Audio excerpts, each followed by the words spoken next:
Ada orang-orang yang senangnya bermain-main, tidak pernah serius, menganggap enteng segala sesuatu, santai, nggak pikir jauh ke depan. Ada orang-orang yang main-main dengan hidupnya. Anak muda, hari ini kamu umur berapa? Sudah bangun apa? Sudah seriuskah dalam hubungan? Sudah seriuskah dalam sekolah? Ada orang-orang yang senangnya main-main aja. Take life seriously. Jangan jadi tua dan nggak bangun apa-apa. Usia itu nambah terus, waktu jalan terus, waktu nggak bisa dihentikan. Kalau kita nggak menggunakan waktu yang ada, nggak bijaksana, maka waktu akan melewati kita. Tahu-tahu kita jadi tua dan nggak bangun apa-apa. Apakah hidup kita sudah penuh? Apakah hidup kita sudah maksimal? Apakah hidup kita sudah mengalir, tumpah buat orang-orang di sekeliling kita? Apakah hidup kita sudah jadi berkat? Kita harus serius sama hidup kita. Kita nggak bisa main-main aja. Kita harus tahu bahwa ada iblis yang siap mencuri, membunuh, dan membinasakan jiwa kita kalau kita nggak jaga hidup kita. Orang yang cuma berdoa saja tapi tidak berusaha bukanlah orang beriman. Karena firman Tuhan berkata, iman tanpa perbuatan mati. Berdoa dan percaya saja tidak cukup. Kita harus berjaga-jaga dengan hidup kita. Sehari-harinya hidup kita, apakah kita juga menjaga hidup kita? Stay alert. Banyak orang Kristen yang cuma kelihatan serius di gereja, tapi hidup sehari-harinya masih ngikut gaya dunia, masih syarat dengan pesta pora, nggak serius dengan hubungan dengan Tuhan, nggak serius dalam mengikut Tuhan, masih main-main sama dosa. Bagaimana hubungan kita dengan Tuhan? Apakah kita serius dengan Tuhan? Apakah setiap hari kita jaga hidup kita dalam kekudusan? Apapun yang kita bangun dalam hidup ini, coba pikirkan konsekuensinya, lihat ujungnya. Apapun yang kita mau mulai, apapun yang kita mau bangun dalam hidup kita, pikirkan ujungnya. Yuk, jangan main-main lagi sama hidup kita. Serius yuk. Kata-kata ini terngiang-ngiang. Take life seriously. Ada orang-orang yang senangnya bermain-main, tidak pernah serius, menganggap enteng segala sesuatu, santai, nggak pikir jauh ke depan. Ada orang-orang yang main-main dengan hidupnya, nggak ngitung waktu. Anak-anak muda pacaran, main-main, ganti-ganti, nggak pernah serius, nggak bangun masa mudanya, nggak sekolah sungguh-sungguh, nggak kuliah bener-bener, ngabis-ngabisin uang orang tua, nggak ngitung umur. Saya cuma ingin kasih gambaran. Di usia ke-25 tahun, saya sudah menikah dan sudah nyicil rumah. Seserius itu saya hidup, ngitung waktu. Kenapa? Karena saya tahu waktu itu berharga. Saya sama suami, waktu itu Jojo usia 26, saya 25. Di usia 25, kami sudah nikah dan sudah nyicil rumah, sudah punya pekerjaan yang tetap. Anak muda, hari ini kamu umur berapa? Sudah bangun apa? Sudah seriuskah dalam hubungan? Sudah seriuskah dalam sekolah? Sudah kelar belum kuliah? Saya waktu itu tidak dibiayai orang tua, saya harus kerja untuk bisa nyicil uang kuliah. Tapi saya bisa menyelesaikan kuliah saya dan bisa kerja. Ayo kalian yang hari ini masih belum bangun apa-apa, di usia yang mendekati 25 bahkan mungkin sudah lebih, ayo mulai serius hari ini. Ada orang-orang yang senangnya main-main aja, main game online, duduk di komputer berjam-jam. Mending kalau yang dikerjakan itu bermanfaat. Tapi kalau cuma main-main aja, ayo dengar firman Tuhan hari ini. Take life seriously. Jangan jadi tua dan gak bangun apa-apa. Yang sudah berkeluarga, yang sudah dewasa, jangan menganggap enteng segala sesuatu. Santai. Banyak orang yang bilang gini, santai bro. Kita harus mikir jauh ke depan. Apa sih yang kita bangun? Pastikan kita nggak buang waktu kita nggak buang energi kita nggak buang uang kita untuk hal-hal yang nggak berguna. Usia itu nambah terus, waktu jalan terus, waktu nggak bisa dihentikan. Kalau kita nggak menggunakan waktu yang ada, nggak bijaksana, maka waktu akan melewati kita. Tahu-tahu kita jadi tua dan nggak bangun apa-apa. Saya percaya bahwa ada waktu untuk segala sesuatu. Jangan sampai kita hanya santai nikmati hidup dan kita lupa bahwa ada waktu untuk segala sesuatu. Artinya apa? Ada waktunya kita main, ada waktunya kita traveling, ada waktunya kita berkenalan, ada waktunya kita belajar, ada waktunya kita bekerja, ada waktunya kita santai nonton TV, ada waktunya kita beribadah, ada waktunya baca firman, ada waktunya kita makan-makan, ada waktu untuk segala sesuatu. Take your life seriously. Yohanes 10 ayat 10 menjadi ayat favorit yang orang cuma kutip bagian belakangnya aja. Wah, orang seneng banget sama ayat ini. Tapi sayangnya mereka miss bagian part A-nya. Mereka cuma suka kutip part B-nya. Yohanes 10 ayat 10 yang dihafal orang adalah, Aku datang, yaitu Yesus datang, supaya mereka mempunyai hidup dan mempunyainya dalam segala kelimpahan. Wow, semua orang Kristen hafalin ayat ini. Yes, Yesus datang dalam hidup saya supaya saya hidup berkelimpahan. Dengar baik.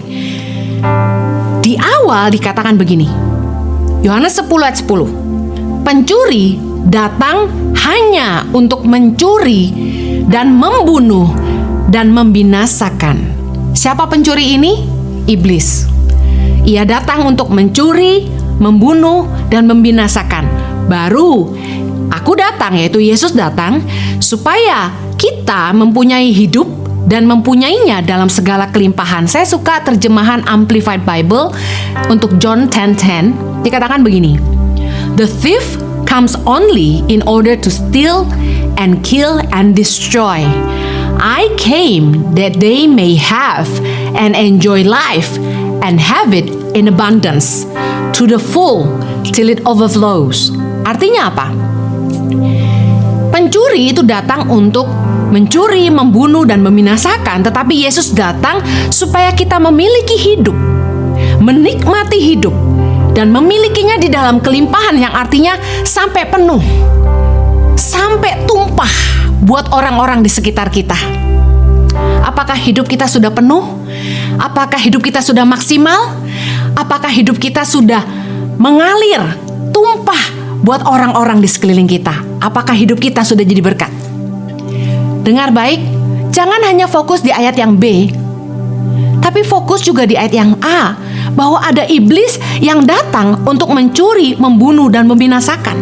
Oleh karena itulah, Yesus berkata dalam Lukas 21 ayat 36, berjaga-jagalah senantiasa sambil berdoa, supaya kamu beroleh kekuatan untuk luput dari semua yang akan terjadi itu, dan supaya kamu tahan berdiri di hadapan Anak Manusia. Dalam bahasa Inggrisnya dikatakan, stay alert at all times. Berjaga-jagalah setiap waktu. Kita harus serius sama hidup kita. Kita nggak bisa main-main aja. Kita harus tahu bahwa ada iblis yang siap mencuri, membunuh, dan membinasakan jiwa kita kalau kita nggak jaga hidup kita. Saya percaya gini, orang yang cuma berdoa saja tapi tidak berusaha bukanlah orang beriman. Karena firman Tuhan berkata, iman tanpa perbuatan mati.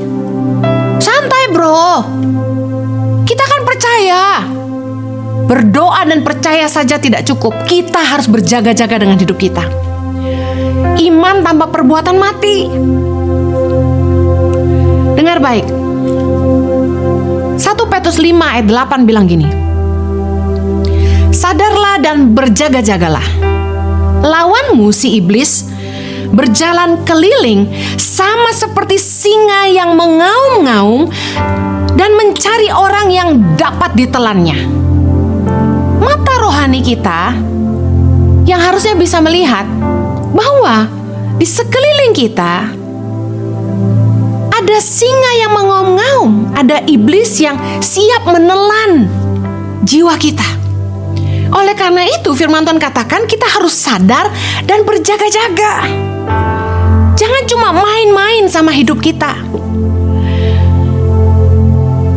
Yesus memberi peringatan dalam Lukas 21 ayat 34 berkata gini, jagalah dirimu supaya hatimu jangan syarat oleh pesta pora dan kemabukan serta kepentingan-kepentingan duniawi, supaya hari Tuhan jangan dengan tiba-tiba jatuh ke atas dirimu seperti suatu jerat. Kita harus menjaga hidup kita sungguh-sungguh. Kita harus stay alert. Kita harus serius sama hidup kita. Jangan main-main aja. Kita harus serius sama Tuhan. Tahukah Anda bahwa banyak orang yang jadi Kristen udah puluhan tahun, ke gereja rajin, mungkin hafal Alkitab juga, berpuasa, rajin pelayanan, tapi dengar firman Tuhan. Kita seringkali cuma seriusnya pada saat kita pelayanan di gereja. Kita seriusnya cuma sebentar aja, hari Minggu 2 jam.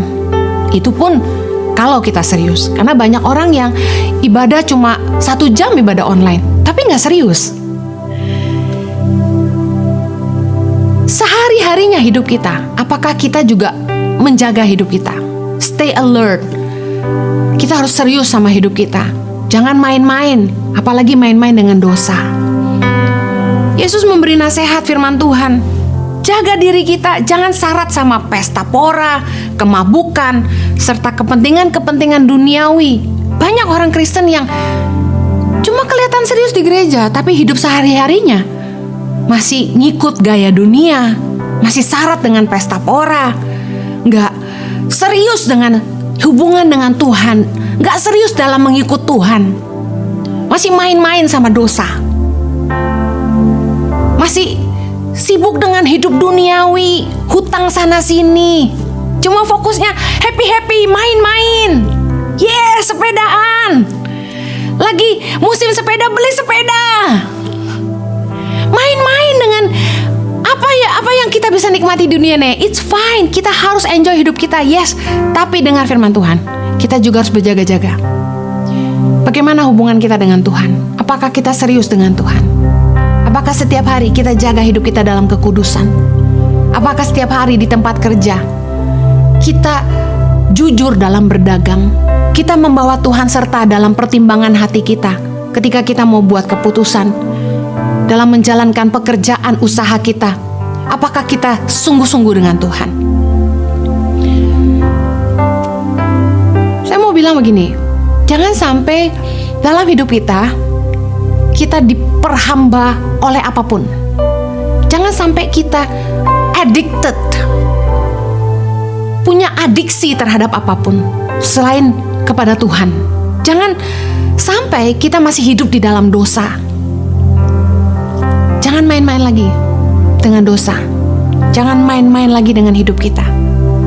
Ayo, tinggalkan segala perbuatan daging. Dalam Galatia 5 ayat 19 dikatakan, perbuatan daging telah nyata, yaitu percabulan, kecemaran, hawa nafsu, penyembahan berhala, sihir, perseteruan, perselisihan, iri hati, amarah, kepentingan diri sendiri, percideraan, roh pemecah, kedengkian, kemabukan, pesta pora, dan sebagainya. Terhadap semuanya itu kuperingatkan kamu, seperti yang telah kubuat dahulu, bahwa barang siapa melakukan hal-hal yang demikian, ia tidak akan mendapat bagian dalam kerajaan Allah. Dengar firman Tuhan. Yuk, jangan main-main lagi sama hidup kita. Serius yuk. Satu hal yang kalau kita boleh belajar sama-sama di masa pandemi ini, bahwa nyawa kita fragile banget. Orang-orang yang baru aja ngobrol sama kita, baru aja WA, telepon sama kita, 1-2 minggu kemudian ternyata mereka sudah tidak ada lagi. Saya yakin banyak yang mengalami kedukaan di masa pandemi. Banyak yang jiwanya tersentak. Ternyata hidup kita begitu fragile-nya. At any time we can lose our life.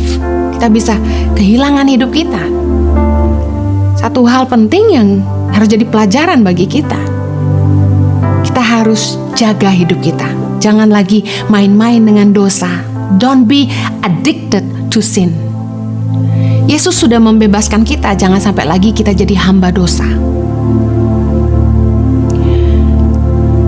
Apapun yang kita bangun dalam hidup ini, coba pikirkan konsekuensinya. Lihat ujungnya. Apapun yang kita mau mulai, apapun yang kita mau bangun dalam hidup kita, pikirkan ujungnya. Yang menyedihkan biasanya orang tuh tahu konsekuensi yang akan mereka tanggung, tapi mereka tetap lakukan juga. Mereka tahu kalau korupsi 1 hari bisa ditangkap, bisa dipenjara.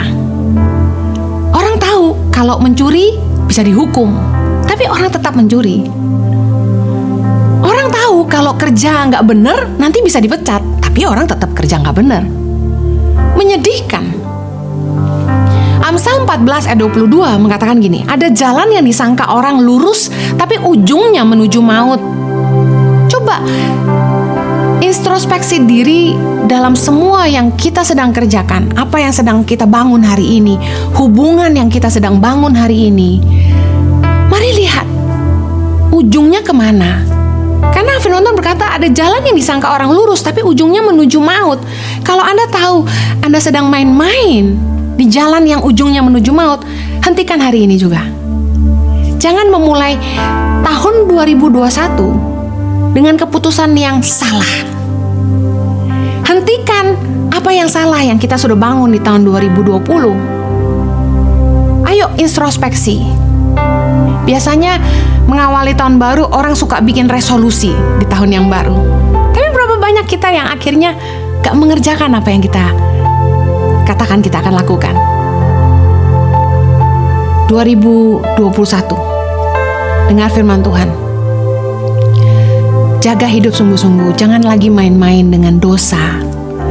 Orang yang mengaku percaya Tuhan tapi tetap melakukan ketidakbenaran, mereka sebenarnya sedang main-main dengan Tuhan. Dengar baik. Ketika Yesus dibawa oleh iblis ke bubungan bait Allah di dalam perikop pencobaan di padang gurun. Tentu Anda tahu, ingat cerita Yesus berpuasa 40 hari, kemudian iblis datang dan mencobai Yesus. Ketika Yesus dibawa ke bubungan bait Allah dalam Lukas 4 ayat yang ke-9 dikatakan gini, kemudian ia membawa Yesus ke Yerusalem dan menempatkan dia di bubungan bait Allah, lalu berkata kepadanya, jika engkau anak Allah, jatuhkanlah dirimu dari sini ke bawah. Ayat 10, sebab ada tertulis mengenai engkau, ia akan memerintahkan malaikat-malaikatnya untuk melindungi engkau, dan mereka akan menatang engkau di atas tangannya, supaya kakimu jangan terantuk kepada batu. Ayat 12, Yesus menjawabnya, katanya, ada firman, jangan engkau mencobai Tuhan Allahmu. Dengar baik, orang yang main-main dengan hidupnya, gak serius sama hidupnya, main-main dengan dosa, main-main dengan ketidakbenaran. Dengar baik, Yesus berkata, jangan engkau mencobai Tuhan Allahmu. Suatu hari nanti ketika kita harus berhadapan dengan konsekuensi dari dosa, ketika kita harus berhadapan dengan resiko dari perbuatan kita, konsekuensi dari semua keputusan kita yang salah, dengar, Tuhan gak akan nolong kita. Karena kita mencobai Tuhan. Take life seriously. Jangan suka nganggap enteng segala sesuatu. Saya paling gak suka sama anak muda yang selalu nganggap enteng. Dia kasih tahu, hey, lagi pandemi, pakai masker kalau keluar, rajin-rajin cuci tangan. Easy, menggampangkan. Dengar baik, saya percaya Yesus memberikan teladan kepada kita. Dia punya kemampuan untuk menyelamatkan dirinya. Saya percaya seandainya Yesus benar-benar menjatuhkan dirinya dari bubungan bait Allah, saya percaya Yesus sanggup menyelamatkan dirinya. Apakah Anda percaya Yesus sanggup menyelamatkan dirinya kalau dia jatuh dari bubungan bait Allah? Apa Yesus bisa terbang? Saya mau kasih tahu, Yesus punya kuasa berjalan di atas air. Dalam Matius 14 ayat 25. Kira-kira jam 3 malam datanglah Yesus kepada mereka berjalan di atas air. Yesus berjalan di atas air. He was so powerful, a miraculous man. Bahkan, tahukah Anda bahwa Yesus itu punya kekuatan ilmu menghilang? Dia tidak terlihat.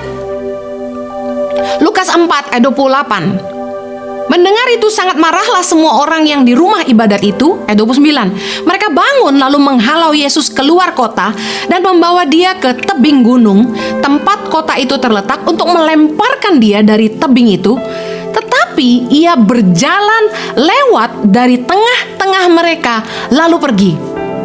Jadi dalam Lukas 4 ayat 28-30 ini diceritakan bahwa Yesus itu hendak dibunuh oleh orang banyak. Dia digiring ke pinggir tebing, tapi Yesus bisa berjalan lewat di tengah-tengah mereka lalu pergi dengan santainya. Yesus bisa menghilang. Apakah Yesus yang bisa berjalan di atas air, bisa menghilang di tengah kerumunan orang banyak, tidak bisa terbang? Tidak bisa menyelamatkan dirinya apabila dia jatuh dari bubungan bait Allah? Saya percaya bisa. Tetapi kenapa Yesus tidak lompat? Meskipun Yesus punya kekuatan, dia mau kasih kita sebuah pelajaran.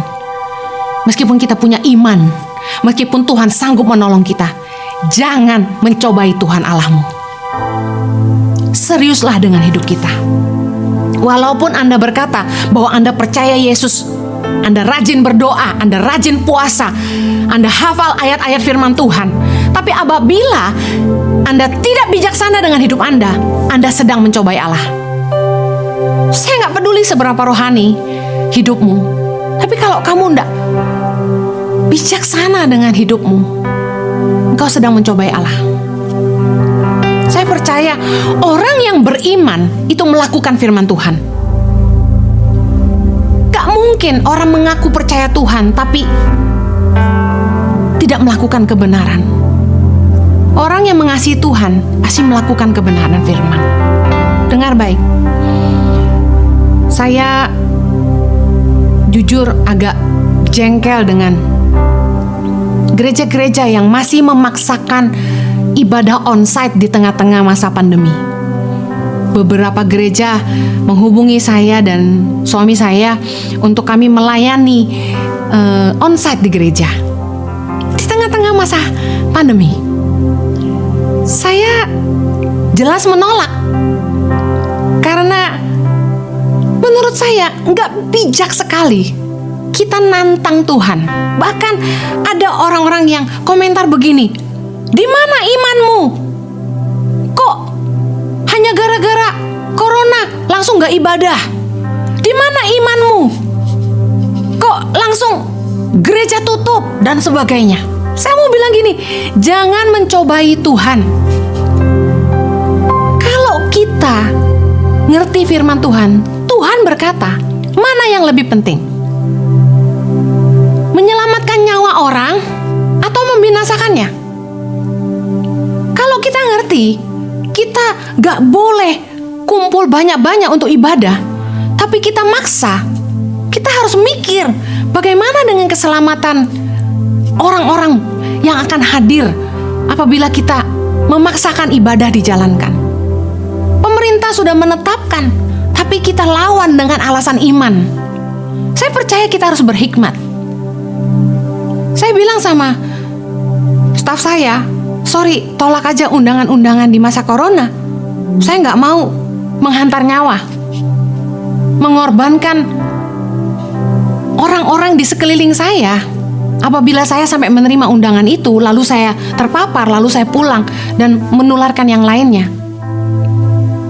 Kita nggak bisa marah sama Tuhan dan berkata, Tuhan di mana kok hambanya tidak dilindungi? Kita yang harus berhikmat. Kita yang harus bijaksana. Jangan mengorbankan nyawa orang banyak demi kepentingan kita. Yesus bilang, mana yang lebih penting? Menyelamatkan nyawa orang atau membinasakannya? Saya percaya ibadah online ini tidak menjadi satu hal yang buruk untuk dijalankan kalau memang itu baik untuk menjaga keselamatan semua orang. Saya ingin membagikan secara cepat 3 pesan. Apapun yang kita akan bangun di tahun 2021, 3 pesan firman Tuhan. Yang pertama, lakukan dalam kebenaran firman. Yesaya 32 ayat 17. Di mana ada kebenaran, di situ akan tumbuh damai sejahtera. Dan akibat kebenaran ialah ketenangan dan ketentraman untuk selama-lamanya. Kalau kita mau hidup dalam damai sejahtera, kalau kita mau hidup kita aman, tidak penuh dengan ketakutan, tidak penuh dengan kekhawatiran, tidak penuh dengan rasa takut, tapi kita aman, damai, tenang. Pastikan apapun yang kita lakukan, lakukan dalam kebenaran. Karena upah dari kebenaran adalah damai sejahtera. Dan di mana ada kebenaran, akan ada ketenangan dan ketentraman untuk selama-lamanya. Apapun yang kita mau bangun ke depan di tahun 2021, lakukan dalam kebenaran. Lukas 16 ayat 10, firman Tuhan berkata, barang siapa setia dalam perkara-perkara kecil, ia juga setia dalam perkara-perkara besar. Apapun yang ada di tanganmu hari ini, lakukan dengan benar meskipun kecil. Take it seriously. Hanya orang-orang yang setia dalam perkara kecil yang akan dipercayakan perkara besar. Apapun yang kita mau bangun di tahun 2021, pastikan kita melakukannya berdasarkan kebenaran firman Tuhan. Karena orang yang mengasihi Tuhan, dia akan menuruti segala firman Tuhan. Yang kedua, apapun yang kita mau bangun di tahun 2021, taati pemerintah. Jangan sampai melanggar hukum. Roma 13 ayat 1. Tiap-tiap orang harus takluk kepada pemerintah yang di atasnya. Sebab tidak ada pemerintah yang tidak berasal dari Allah. Dan pemerintah-pemerintah yang ada ditetapkan oleh Allah. Usaha apapun yang Anda bangun, pekerjaan apapun yang Anda lakukan, dengar baik. Lakukan tidak hanya dalam kebenaran firman, tapi juga lakukan sesuai dengan hukum yang diberikan pemerintah. Ikuti aturan pemerintah. Jangan melanggar hukum. Ada satu kesaksian yang luar biasa. Di masa yang lampau, ada seorang anak muda. Dia tidak mau ikut arus, di mana ketika menjalankan bisnis ekspor import harus sogok sana sini supaya bisa goal dapat tender. Anak muda ini dia ikut aturan main. Dia urus izinnya, memakan waktu lama, memakan biaya, tapi dia sabar, dia lakukan semua izin-izinnya, dia urus semua yang dibutuhkan. Dan dia saksikan kepada saya, beberapa tahun kemudian, ketika Bapak Presiden Jokowi terpilih menjadi Bapak Presiden Republik Indonesia, hukum mulai ditegakkan, yang tidak punya izin tidak bisa ekspor import. Dan luar biasanya, anak muda ini saksikan kepada saya, karena dia ikut aturan hukum, dia sudah punya izin-izinnya, sementara yang lain tutup, yang lain bangkrut, usahanya jalan, dan bahkan dia menuai banyak orderan. Karena semua proyek yang ada harus melalui perusahaan yang punya izin. Jadi banyak orang yang menitipkan lewat dia. Kalau kita mau diberkati Tuhan, kita harus ikut aturan. Jangan langgar hukum. Jangan lagi money laundry. Jangan lagi suap sana sini. Ayo urus izin yang memang harus dilakukan. Ketika kami urus BPJS untuk ketenaga kerjaan, kami punya lebih dari 150 staf yang harus ditanggung untuk BPJS. Guru-guru pedalaman kami dengan kontrak 1 tahun pun kami daftarkan BPJS. Staf saya bertanya, "Bu, ini biayanya besar sekali hanya untuk BPJS. Apakah kita hanya pilih sebagian guru saja?" Saya bilang begini, ikuti aturan pemerintah. Lakukan segala sesuatu sesuai hukum. Kalau kita mau diberkati Tuhan, dengar firman Tuhan, taati pemerintah. Yang ketiga, apapun yang mau kita bangun di 2021, bangun semuanya berlandaskan kasih kepada sesama. Jangan mementingkan diri sendiri, jangan serakah, jangan merusak atau mengorbankan orang lain untuk kepentingan diri kita sendiri. Pastikan apapun yang kita bangun itu berdampak jadi berkat bagi hidup orang banyak. Filipi 2 ayat yang keempat berkata, "Dan janganlah tiap-tiap orang hanya memperhatikan kepentingannya sendiri, tetapi kepentingan orang lain juga." Roma 13 ayat 10. "Kasih tidak berbuat jahat terhadap sesama manusia. Karena itu, kasih adalah kegenapan hukum Taurat." Kalau Anda ingin melakukan seluruh hukum Taurat, disimpulkan dalam Matius 7 ayat 12. Apa saja yang kamu kehendaki orang lain perbuat kepadamu, perbuatlah demikian juga kepada mereka. Kalau kita tidak mau makan produk yang jadi racun yang bisa mengakibatkan kanker, jangan bikin produk yang bisa membuat kanker bagi orang lain. Kalau kita tidak mau diracuni, jangan meracuni orang lain. Kalau kita tidak mau dirugikan, jangan merugikan orang lain. Pastikan usaha apapun yang kita bangun, jangan sampai berdampak buruk atau merusak hidup orang lain. Kalau Anda punya sosial media, punya follower, punya YouTube channel, punya Instagram, apapun itu, pastikan tulisanmu, kata-katamu, karya-karyamu membawa hal positif bagi masyarakat. Membangun hidup orang lain bukan merusak mereka. Membangun iman bukan malah melemahkan orang lain. Pastikan yang kita sebarkan bukan hoax, tapi kebenaran. Hal-hal yang baik yang menolong hidup orang jadi lebih baik. Apapun yang kita bangun, pastikan berlandaskan kasih kepada sesama. Saya percaya kalau Anda melakukannya dalam kebenaran firman Tuhan, mentaati hukum pemerintah, mengikuti aturan yang ada, melakukannya berlandaskan kasih kepada sesama, saya percaya apapun yang Anda bangun di tahun 2021 akan disertai Tuhan dengan berbagai mujizat dan kasih karunia. Saya percaya kemurahan Tuhan akan menyertai Anda, sehingga apa saja yang Anda kerjakan pasti akan diberkati Tuhan luar biasa. Jangan lagi main-main dengan hidupmu. Jangan main-main dengan dosa. Take life seriously. Jangan dengan alasan iman mencobai Tuhan. Bangun hidupmu, jangan sampai bangun apapun yang tidak ada ujungnya.